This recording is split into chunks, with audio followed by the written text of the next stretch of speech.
Good evening. I hope everyone is doing well today as we are commemorating Jackson Scholars, and also I hope you all have been having a wonderful conference. My name is Dassam Richards, and I'm one of the graduate assistants for Jackson Scholar Network.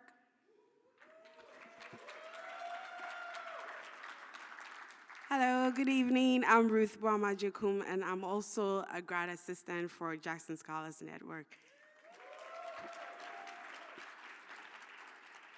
We would like to thank you all for coming out tonight as we go over the programming for today. So we will be starting off with a welcome by Dr. Dieter Johnson. And then we will have Dr. Bern Jimenez talking about the significance of Barbara L. Jackson and the Jackson Scholars Network. And then we have two special guests here today. We have the granddaughter and daughter of Barbara L. Jackson, who founded Jackson Scholars, so that's a pretty big deal. They will be doing the commemoration.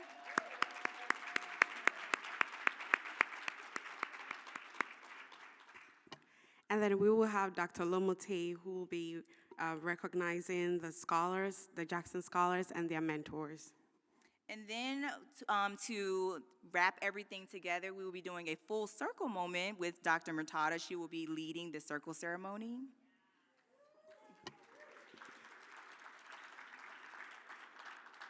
After which we will have a group photo, so please stick around after the circle ceremony for that. And then after the group photograph, this year we're doing something a little bit different, again, because it is the 20th anniversary. We will be having a toast, and we will have souvenir glasses. Please make sure if you get one of those, you keep it. As I said, it is a souvenir. However, they are reserved. There is a priority for scholars, mentors, and then alumni. We only have a limited amount, so we want to make sure that scholars get one first, and then mentors, and then alumni. But if you want to partake in the toast, we do have some other glasses that you guys can drink out of as well. And we will begin the ceremony. Again, thank you all so much for coming out, and we look forward to starting.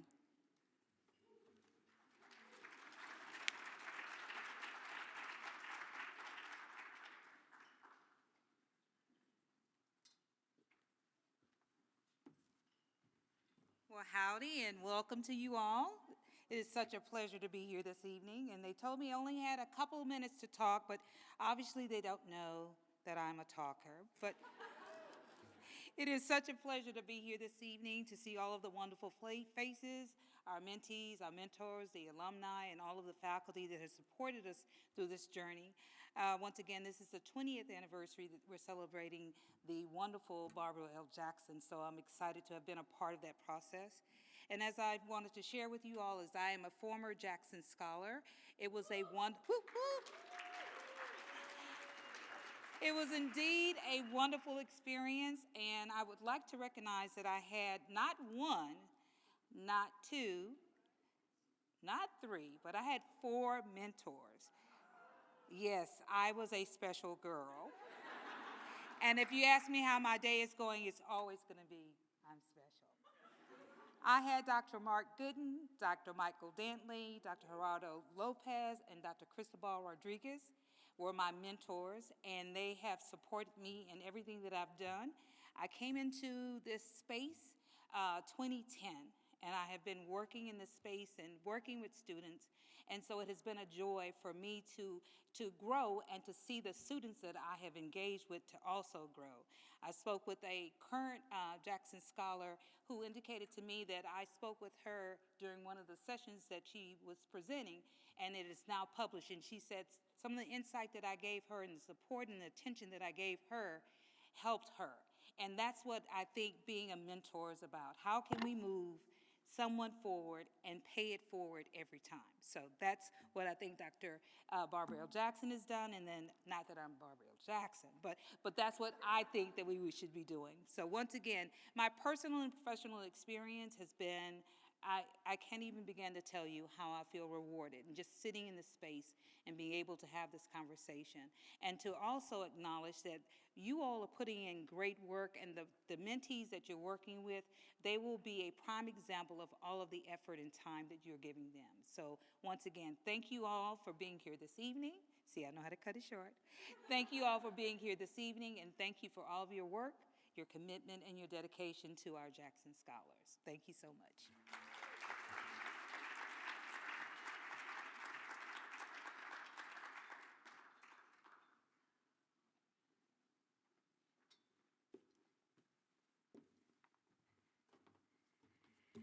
Buenas noches.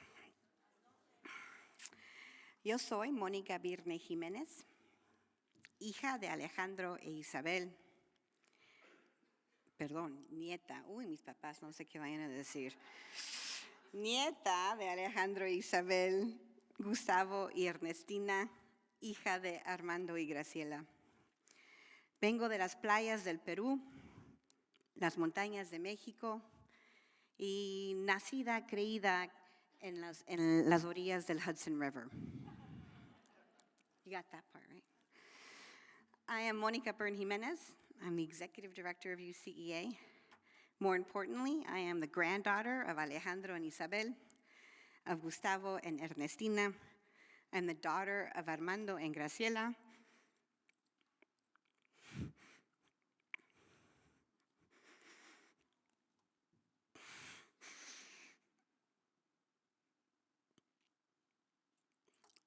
I come from the beaches of Peru.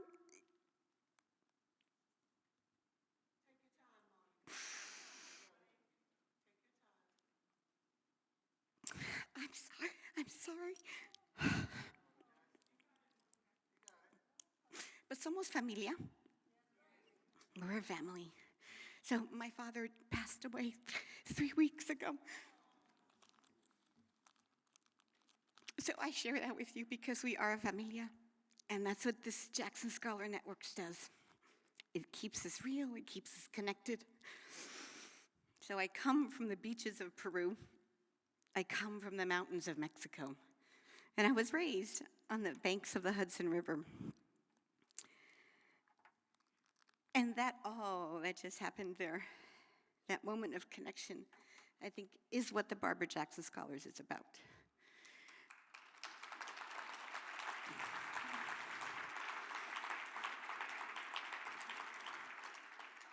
As we say in Spanish, tú eres mi otro yo. You are my other me. So my pain is yours. Your pain is mine. But for this evening, it's about the joy.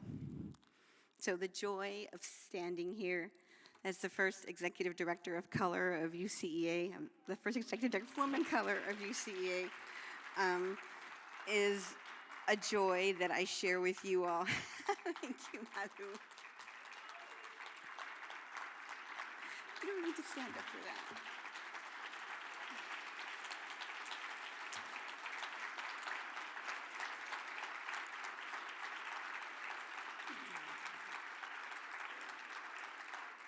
Thank you. After almost 70 years in this organization, is a joy that we all are a part of. I want you to think for a moment, to close your eyes. Everyone close your eyes. And think about a UCEA where you don't see other people who look like you, where you see many men, mostly men, all men. You see a few women, but whose voices are not taken as seriously. You see maybe one other person of color. You don't see anybody that has any neurodiversity or any special needs. You don't hear different languages spoken in the hallway. And you come to this place as the only person of color. That space. Open your eyes. Look around. Listen. See the beauty of everyone in this room. And I think I can say with complete certainty that that is because of the Barbara Jackson Scholars Network.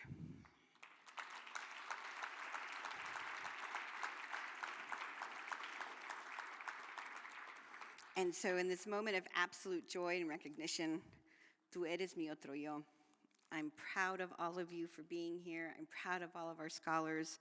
I'm proud of our alumni who have moved on to carve their own paths in wherever they are. And I am so proud of being the executive director at this pivotal moment in our organization when we get to celebrate 20 generations of Jackson Scholars. Let's do it.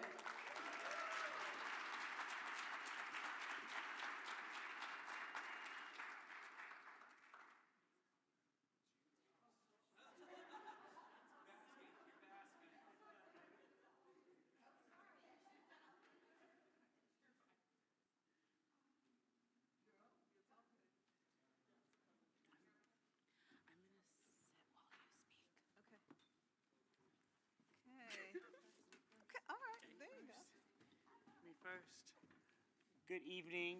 My name is DeMarcus Jenkins. I'm an assistant professor at the University of Pennsylvania, and I have the great honor to stand here and introduce our special guest tonight for this evening.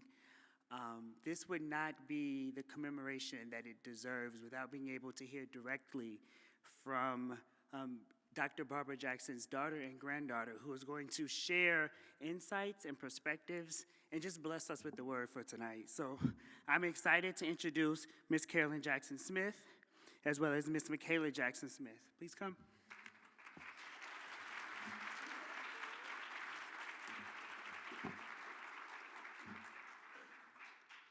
I'm Caroline Jackson-Smith, proud daughter of Barbara Catherine Loomis Jackson. I just want to thank all of you. This is so beautiful. Monica, when you start crying, then I start crying.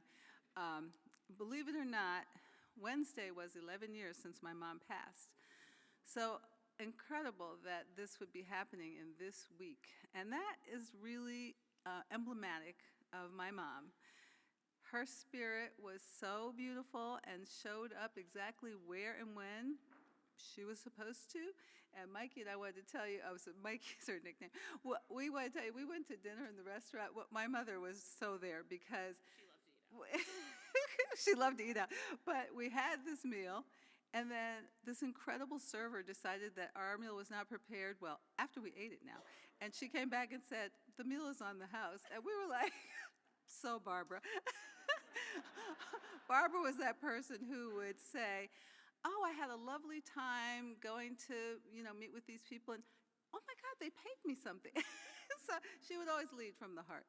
I wrote a few things, and it's so funny. Michaela and I were brainstorming earlier, and this one little phrase was left here, up and on the day, ready to go. That was my mom. She's up at the same time every day, ready to go, take care of business, optimism. So we are grateful to be here with all of you celebrating the 20th anniversary of the Barbara Jackson Scholars Program, Jackson Scholars Network. Though my mother's work was the impetus for this beautiful organization, so many of you have ensured its longevity and viability. To the present and former scholars, I say congratulations and thank you for working in the name of my mom and keeping her alive. Soon after my mom passed, you all gave this beautiful tribute to her. It was amazing and moving, and because she had just moved from New York to Oberlin, Ohio, where I live, she passed away like 10 days after she moved there, and we had this whole plan. We had an apartment. We thought she'd be there, and so it was such a difficult time between places. We didn't get to do some of the memorials we wanted to do, so you all showed up and just did the most beautiful, beautiful, beautiful tribute. Thank you. Okay, Dr. Barbara Loomis Jackson had a deep, abiding faith that there is a power greater than ourselves whose protection and guidance always leads us on a passionate journey to discover pathways to use our lives in service to social change and equality, following the notion of a love ethic that is transformative. Her perpetually cheerful demeanor sometimes belied her fierceness in the face of inequality and an intolerance for nonsense. Our family has a history in America that stretches back to at least the late 17th century when one of our ancestors arrived in New York from Guinea and as a slave, as an enslaved African person, and eventually embarked on a life of freedom. We don't know all of what transpired between slavery and freedom, but we know he had an enormous life in freedom and gifted that journey to all of us. One of his descendants became a key figure in the Michigan Underground Railroad. My mom's grandfather published a black newspaper in Detroit, Michigan, where she was raised by her father, Lloyd Loomis, a trailblazing attorney, and her mother, Catherine, who devoted her time to civic organizations. My mom laid a foundation for how we can act, advocate, and respond in times of political turmoil and racist backlash, the times we find ourselves in today. Letting life unfold. Michaela and I were going back and forth about themes, and when my mom was awarded a degree an honor at Wellesley some years ago, she talked about composing a life. I think Michaela might mention that.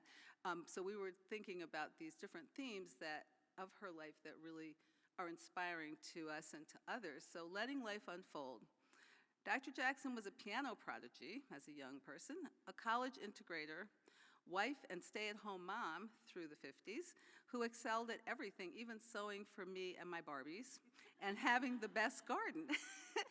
The thing about my mother was once she left one life, then that was over. So no more gardening ever again, no more sewing ever again, move on. She moved on with ease and no looking back. She did everything with joy and dedication. A series of small jobs became a career as director of a major social welfare agency in northern New Jersey, and I don't think I really understood how big this job was until after she passed and I was going through some old newspaper clippings. It was enormous what she did, very modestly while still being the mom. She moved into education as the administrator of the Ford Foundation grant to integrate the Englewood, New Jersey public schools, that's where we lived, and documented that cutting-edge voluntary plan in her master's thesis for Columbia Teachers College. This was my mom working, going to school at night, and leaving me to fix dinner, but guess what? She laid the whole dinner out. I really didn't even have to work that hard. So organization was her name. No accident she ended up in administration. She was next led to the Harvard School of Education's Educational Administration doctoral program as one of the first women. She might have been the first woman, and I don't think she was the first African American, but close. So she moved to Cambridge as a single mother with 2 young teenagers, which was no easy task. Unlike some parents from her generation, my mother grew with us and lent her full support when we began advocating for Black power and a new militancy. She encouraged our protests and connected us to the long history of the fight for social justice. She became part of the movement for independent schools for Black youth when she worked as an administrator for the National Urban League's street academies, traveling the country to visit and evaluate schools. Her next position was truly transformative. She became the education director for Model Cities in Boston, initially the only woman leader in that organization. I found a letter after she died which punctuated how serious that was. Apparently it was quite a big issue. She helped to found Roxbury Community College and initiated many other Great Society programs. She entered academia at Atlanta University as a founding faculty member and chair of the EDD program there. After her tenure as Morgan State University's Dean of Education, she joined the faculty of Fordham University, her beloved 30-year home, where she helped to build the doctoral program, mentoring many researchers, school administrators, and educators. She cheerfully shed one life for the next, always moving forward with a passion for racial justice, equal opportunity, education, and systemic change. She was never afraid to enter the door first and bring whole communities with her, confronting power structures with equal parts of fierceness and civility. She modeled for me a way of being in the world that was open, engaged, visionary, and brave. Our family's own Black history led me to be an early Afro-American studies student in both undergraduate and graduate programs.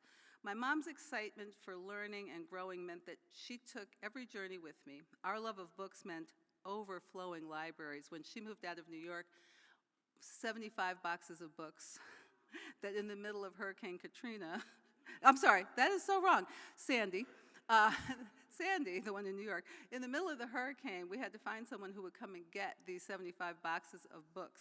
And that wasn't even all of them, let me tell you. She taught herself critical race theory in her 70s, and she was just a voracious learner and a woman of great curiosity.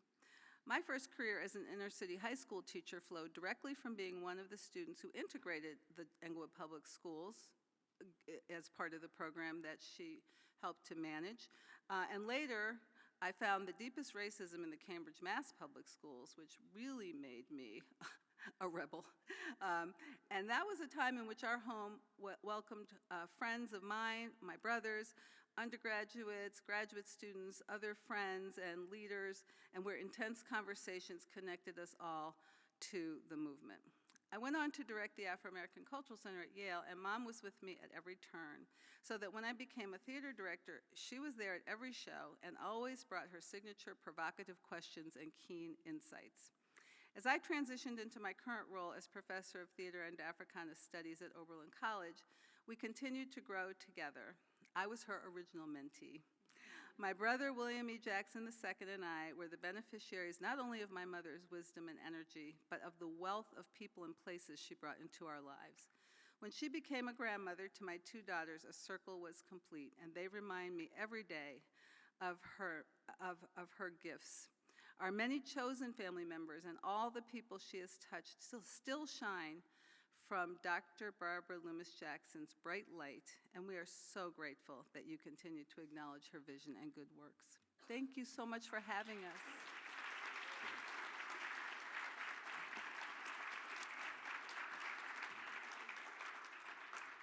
My papers are out of order.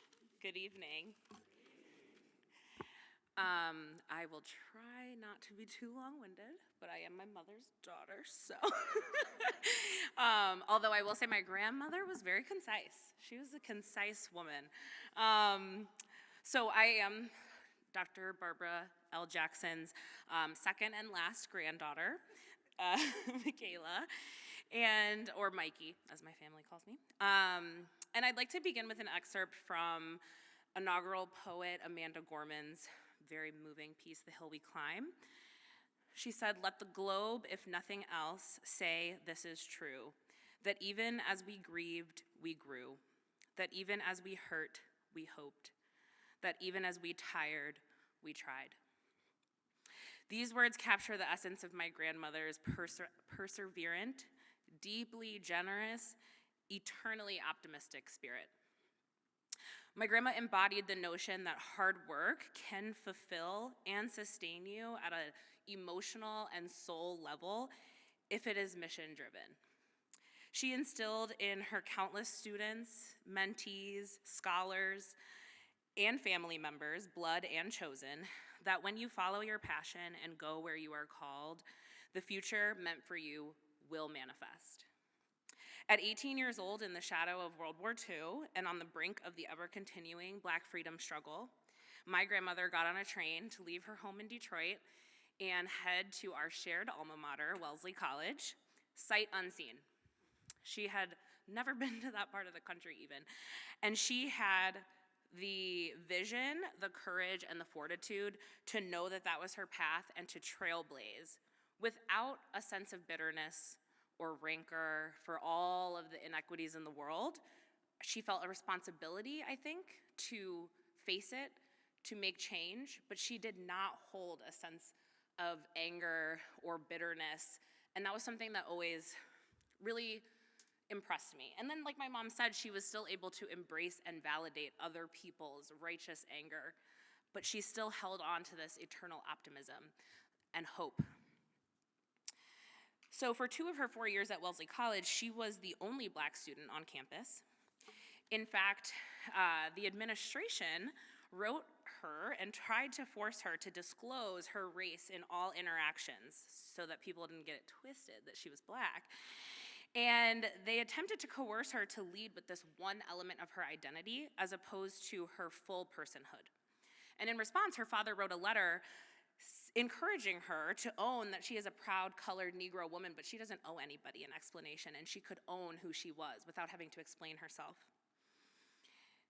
Her love for Wellesley, despite such challenges, led to her becoming the first Black trustee, serving for 19 years, and doing what she did in so many facets of her life in so many organizations, molding institutions to make them more accessible, more equitable, and more just.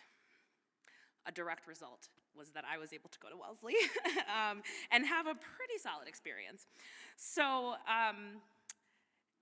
as her fellow Alumni Achievement Award recipient at Wellesley, Hillary Clinton said of her, my grandmother was the model of composing a life. Her willingness to let life unfold and her dedication to her work have served as inspiration to many.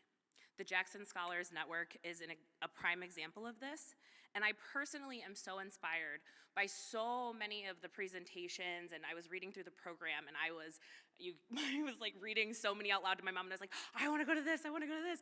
I was like, it is truly, truly inspirational to see the work that's being done in this incredibly important field. And it's proof to me that my grandmother's legacy and her impact on the field multiplies exponentially through all of you. And that genuinely moves me and inspires me. And so therefore, it is truly our honor to be here to celebrate 20 years of this remarkable network. My grandma's legacy also hits close to home, as you heard from my mom regarding her own journey and her incredible career. And you can also see my grandma's influence in my own decision, not only to go to Wellesley College, but also to become a social worker, which was a pivot for me. And that also was an inspiration that I take from my grandmother, which is that as things become revealed, as I learn more, as I grow more, as I deepen my understanding of myself and the work that I'm meant to do in this world, follow that calling. She definitely instilled that in all of us. And the same is true for my sister, her oldest granddaughter. Her name is Tommy Jackson-Smith. And she had a very, very, very special relationship with my grandmother. And she now works with undocumented and unaccompanied minors, doing advocacy work in the legal realm. And all of these, although they're not all education explicitly, are 100% due to my grandmother's influence and her passion for equity and her passion for creating more access and reducing barriers in all fields, but in particularly in the helping professions. Not to mention, she inspired our love of international travel, Broadway shows, Chinese takeout, and her chosen, very beloved city of New York. My grandmother's passion for education, equity, and social welfare lives on through us, and she modeled what it means to live and work in alignment with your highest purpose. I think she was always striving to live in alignment. And it wasn't even like she was striving. It just happened. It just happened because I think that she followed her own intuition, and she was not afraid to carve the path. In her book, Balancing Act, The Political Role of the Urban School Superintendent, published in 1995, she wrote words that still ring true today. She said, "The future is not certain. The task of preparing young people for the next century is overwhelming. The need has never been greater or more urgent for superintendents or educational leaders who can envision the future and give schools the mission of offering what is needed for the next generation." So I will end by saying that if she were alive today, my grandma would keep doing what she did her entire life, looking political turmoil and opposition in the face, unabashedly advocating for equity and liberation, encouraging freedom of thought, and lifting others up to continue her legacy of trailblazing with a sense of righteous indignation while skillfully balancing genuine hope that the tides will turn again. She would implore us to live with a sense of Ubuntu, which she and I both have had a really deep experience with South Africa, and this idea that I am because we are. As the indomitable Ella Jo Baker said, "Give light and people will find the way." And I truly believe that you all here today are that light. I share my grandmother's eternal optimism and deep faith that the way will keep unfolding. Thank you.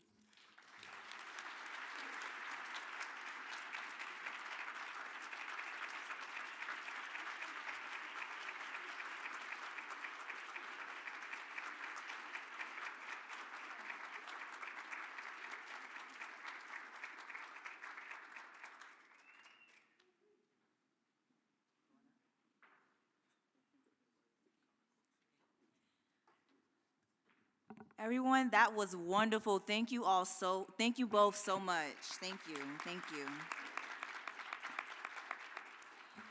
So we will begin doing the recognition of scholars and mentors. mentors. First and foremost, we would like to just give the logistics of it so we can have the flow remain consistent because there is a lot of us. So we would like for the when Dr. Lomete calls your name, come up, and if you have your mentor is here, you guys will come up on the stage. We'll give you your certificate, the scholar, and Talgit over here. Thank you so much for your work. He will be taking a picture of you all, and then we'll go back to your seat. If your mentor is not here, we also have some people who will walk you up on the stage as you get your certificate. Thank you all so much. Yes. Yeah.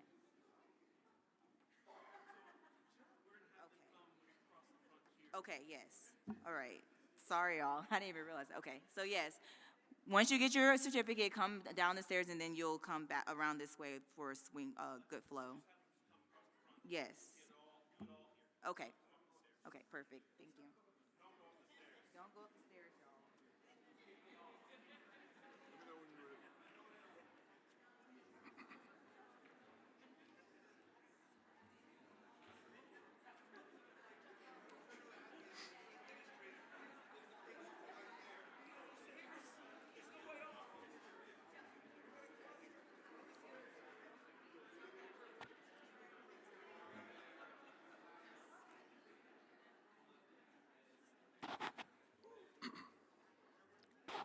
Kiana Smith.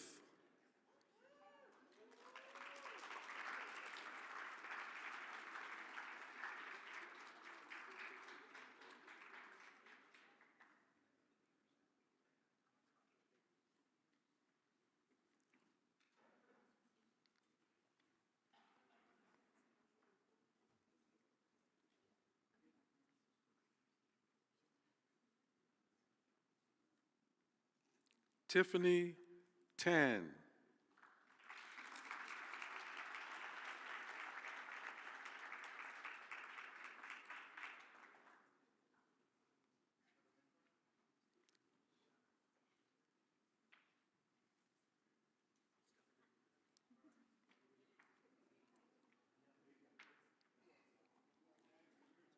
Pranjali Upadhyay.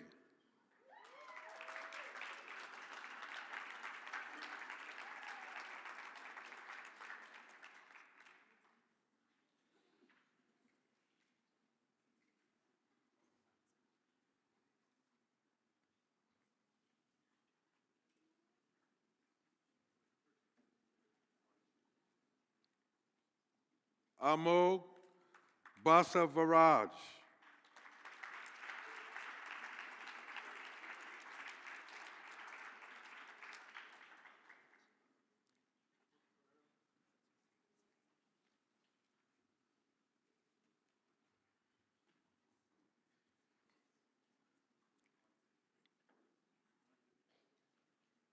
Esther Bothwell.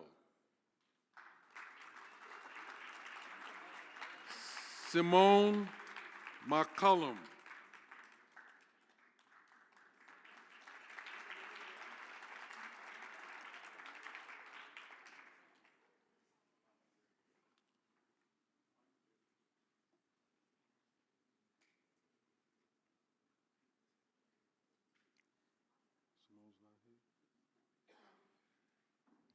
Melissa Ann Olivares Metzger.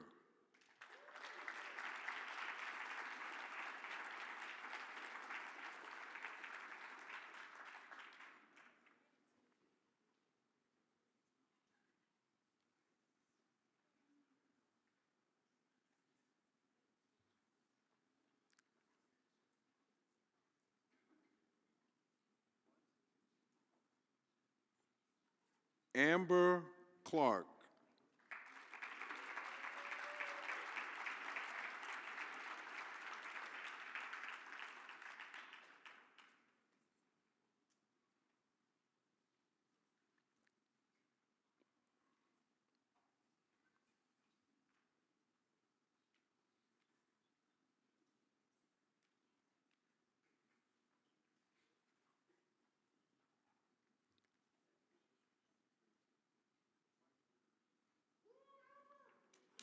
Latrice Mariano.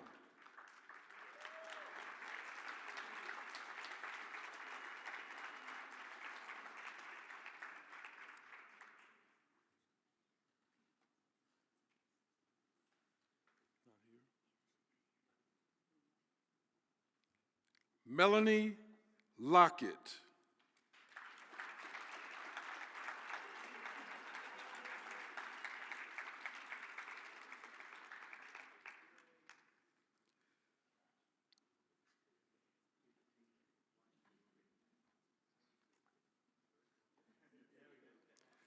Sejun Park.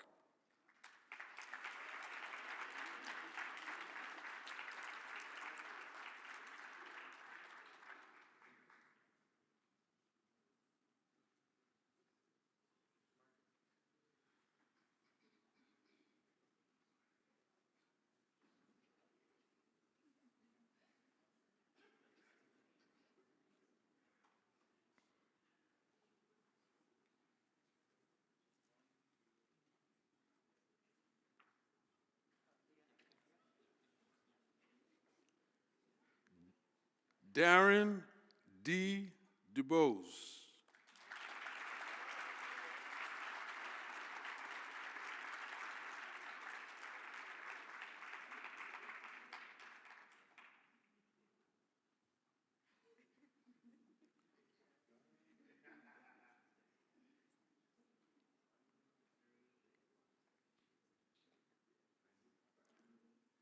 Brandon Cheeks.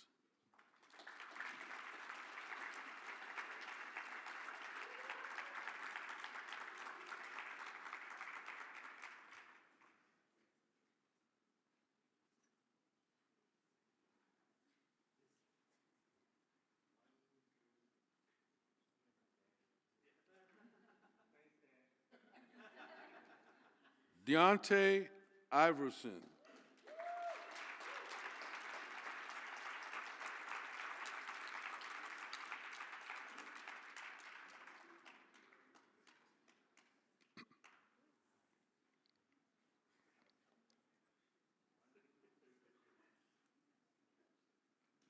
Mario Jackson.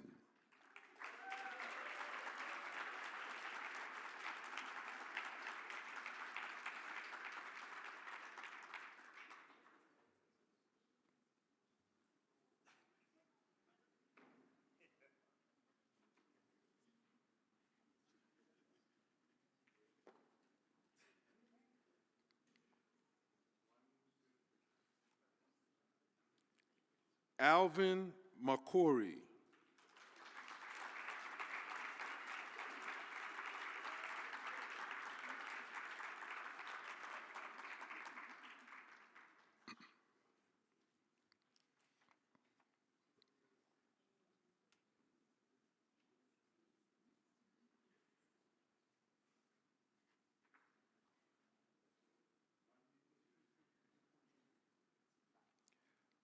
Sheba Jacob.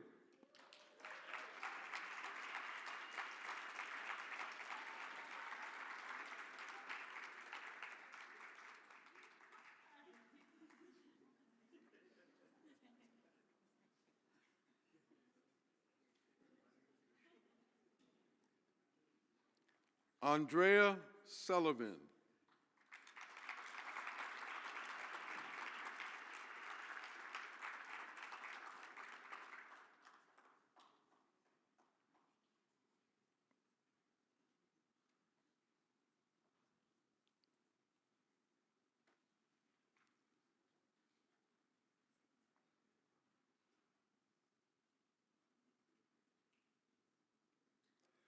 Diego Moreno.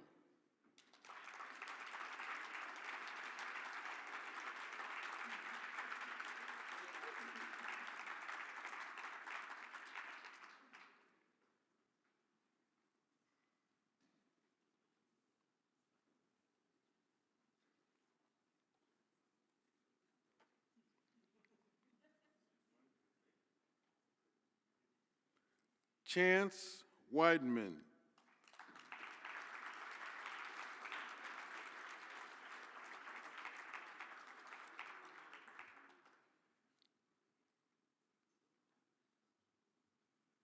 Deanne Tucker White.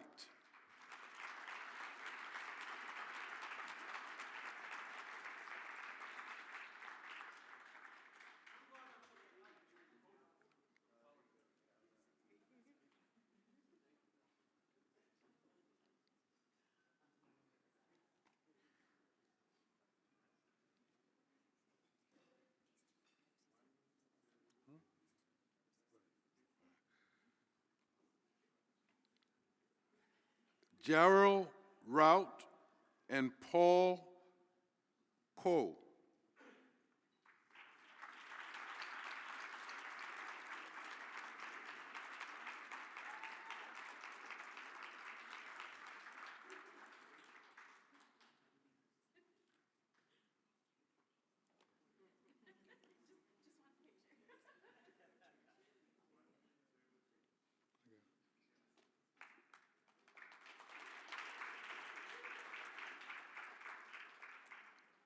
Aliyah Bizanova and Munube Zenep Yilmaz.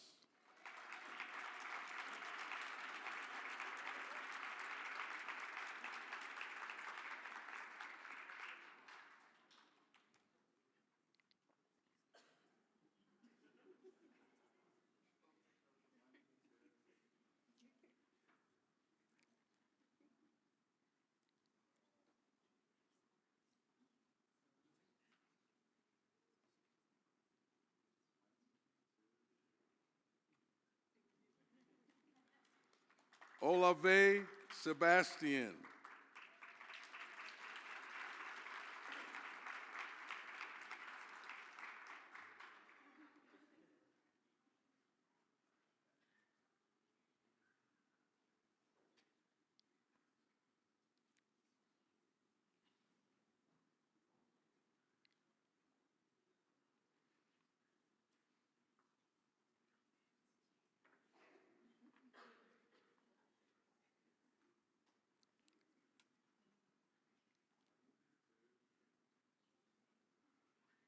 Rong Jun.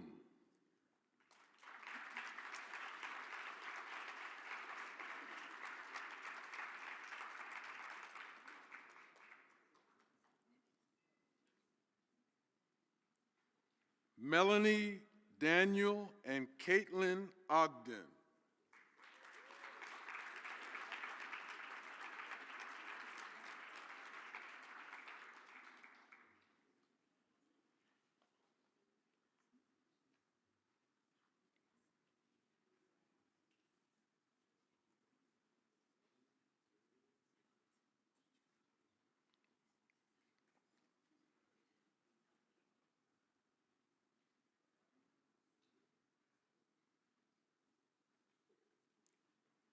Jessica Leila Carranza.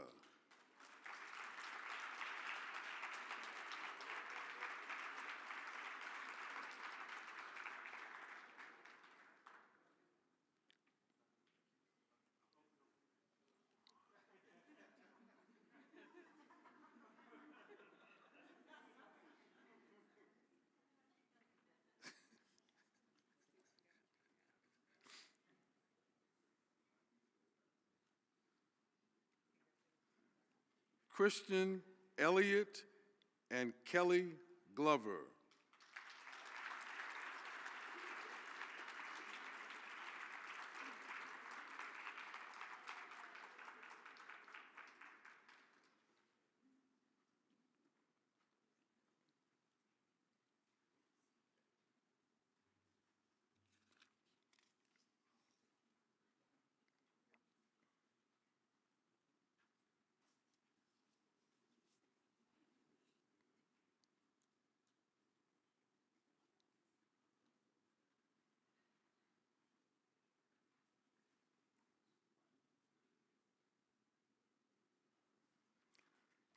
Tamia Brevard Rodriguez and Beulah Rangel.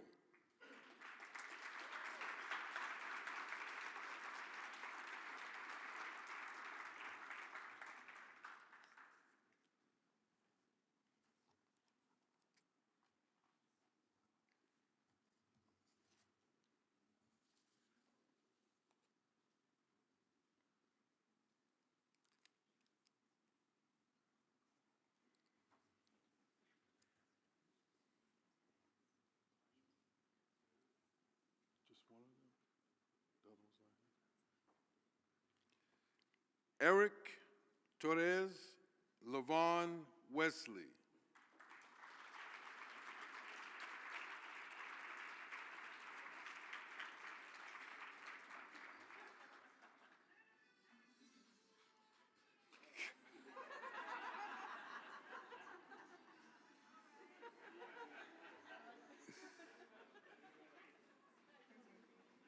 One of a kind.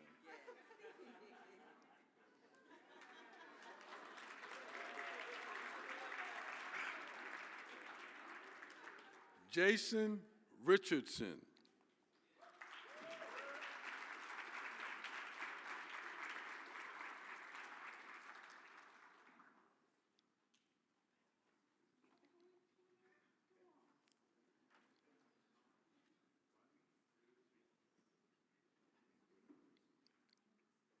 Hanan Al-Miladi.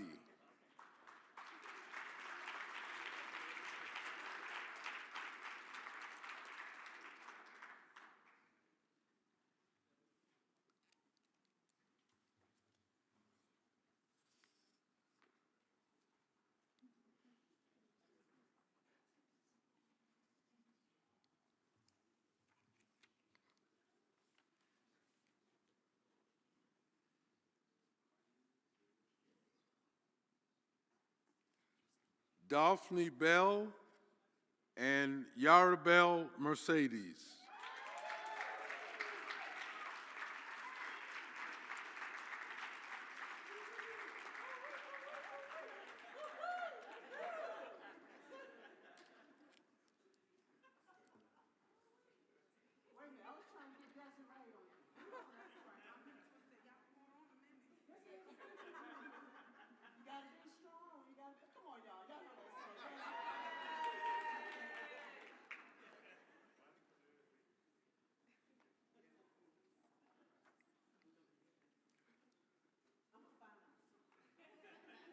Simone Ngonji Lukula.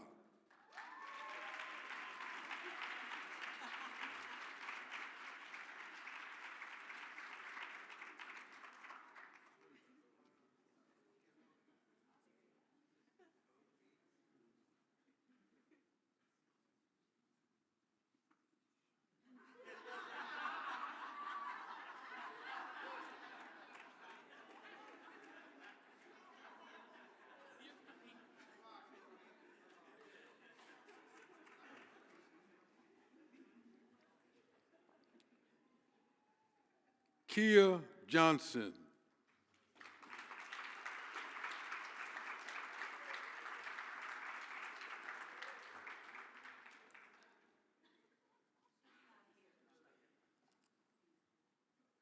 Joanna Joaquin.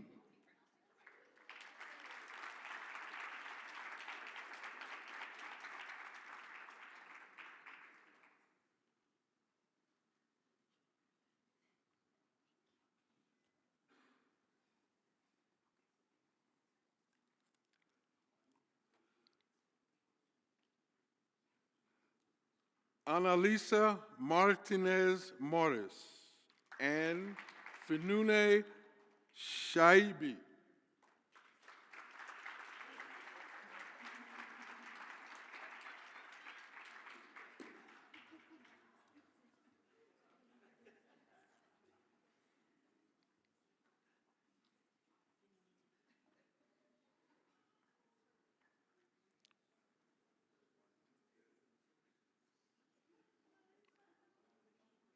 Anthony White.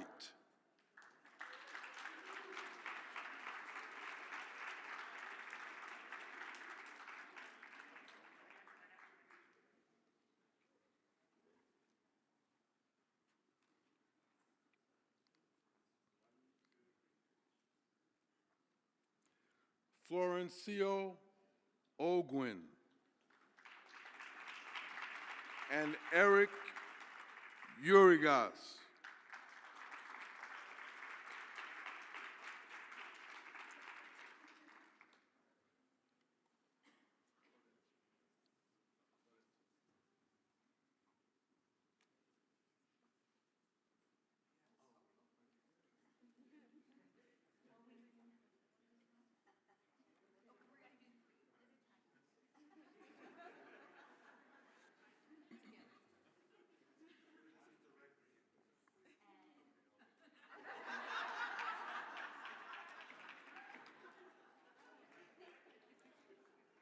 Alana Raybon, and Zainab Kabid.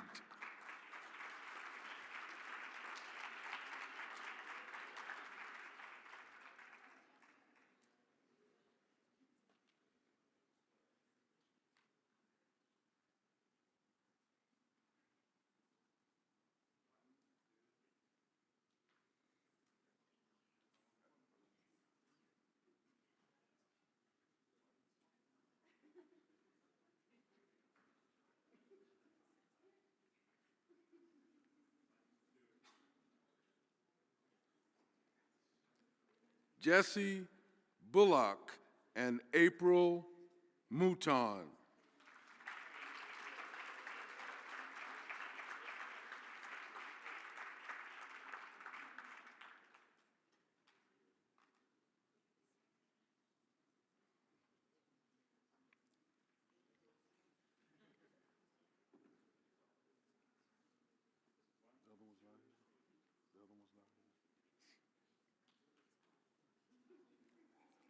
Kimberly Clarita and Avery Hartwell.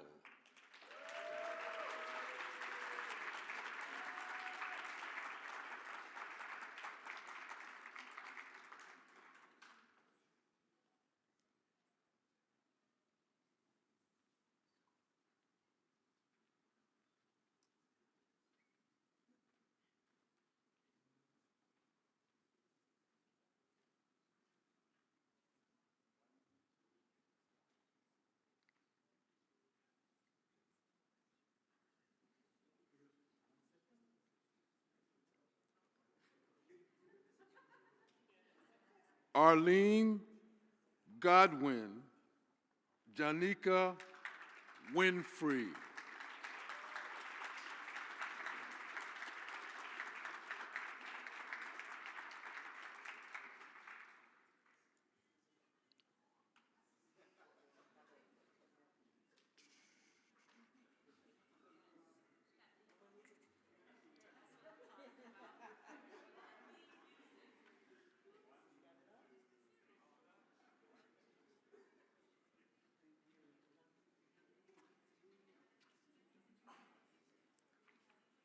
Margaret Dawson Amwa.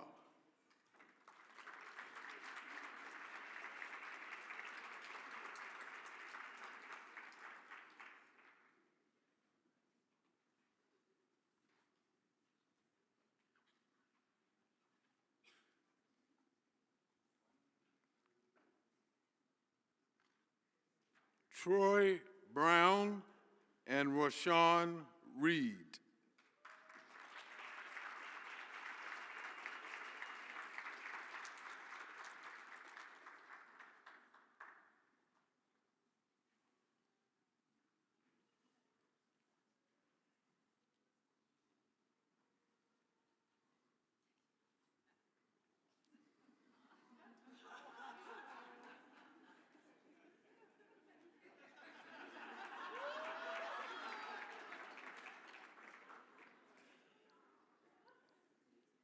Jen Nguyen.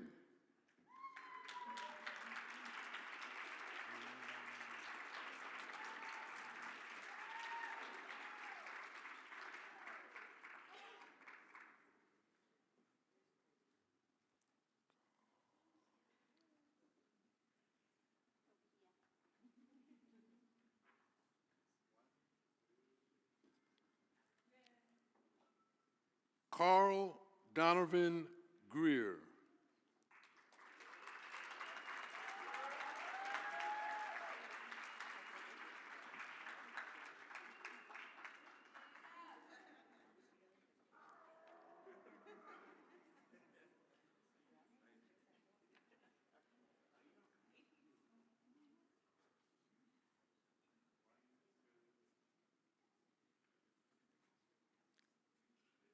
Yi-Chi Chung.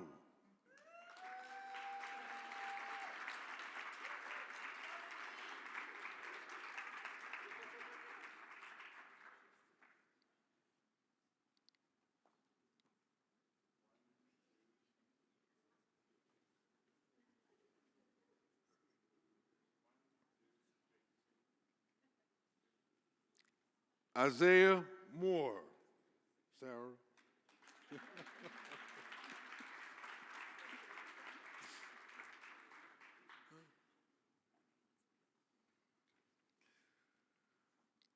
Soon Young Oh.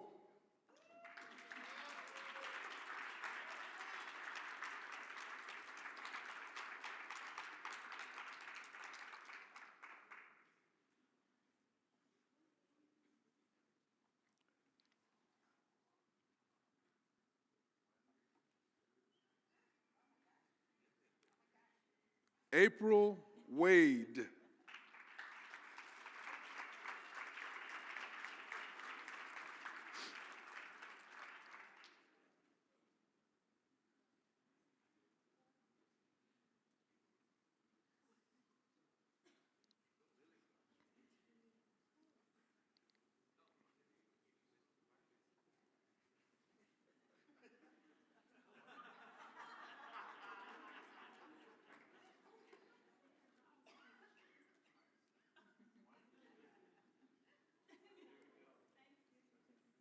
Kelly Berry.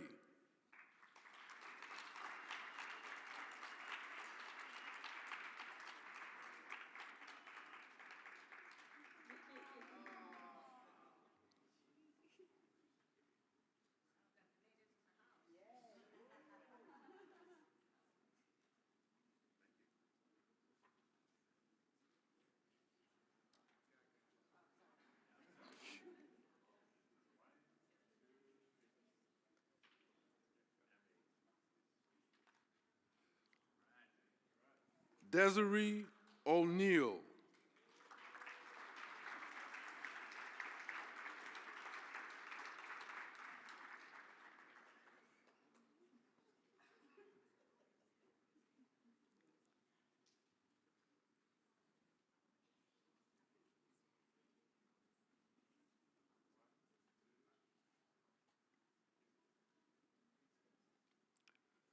Janetta Bell and Jacely Morgan.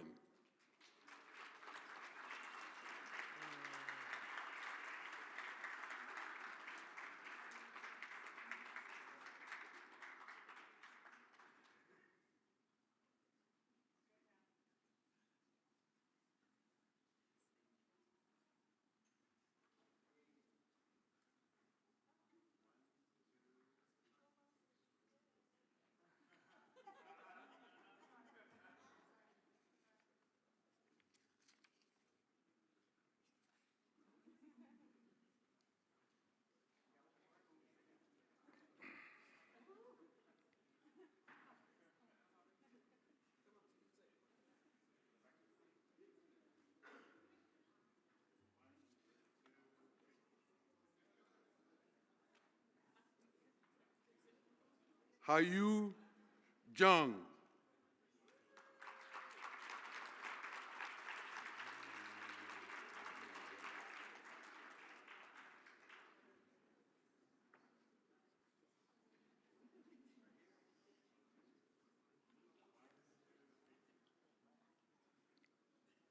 Kara Jones and Sophia Piral.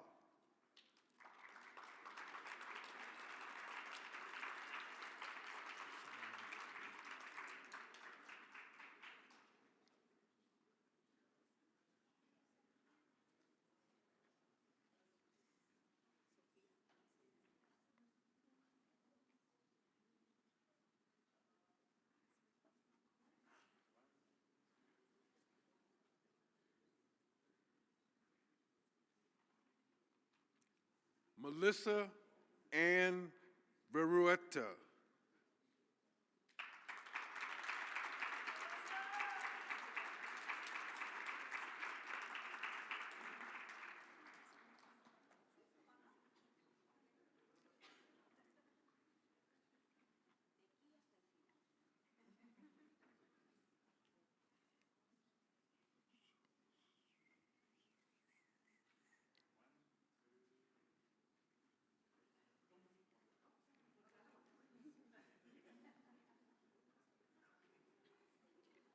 Deborah Jones.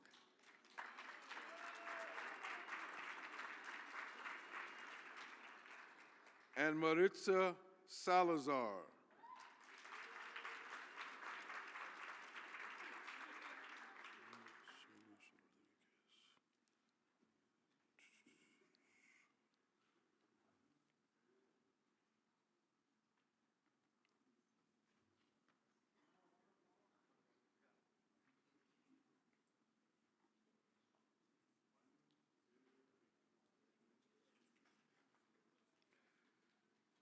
Janet Solis Rodriguez.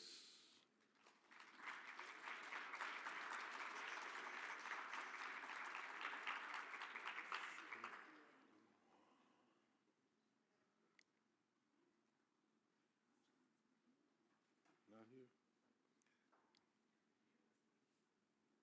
Shonan Hua.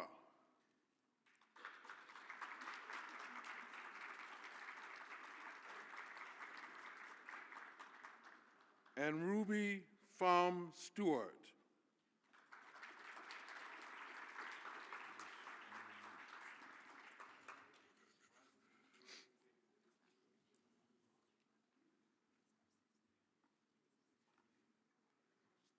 Desmond Richards.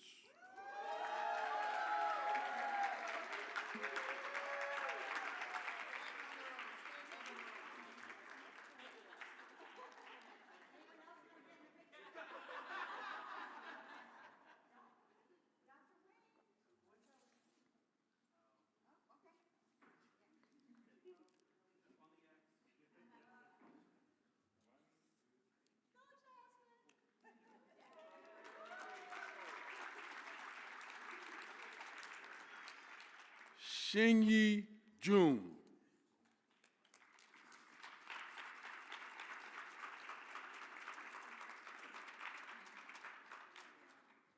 The end.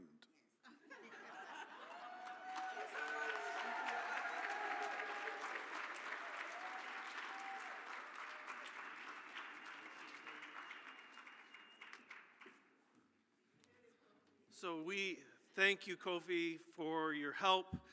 We are now at the moment where we engage in our circle. So we'll ask Dr. Matata, please, to help us. We will be forming one large circle all the way around the entire room. So please, up. Everybody, all the way around the entire room.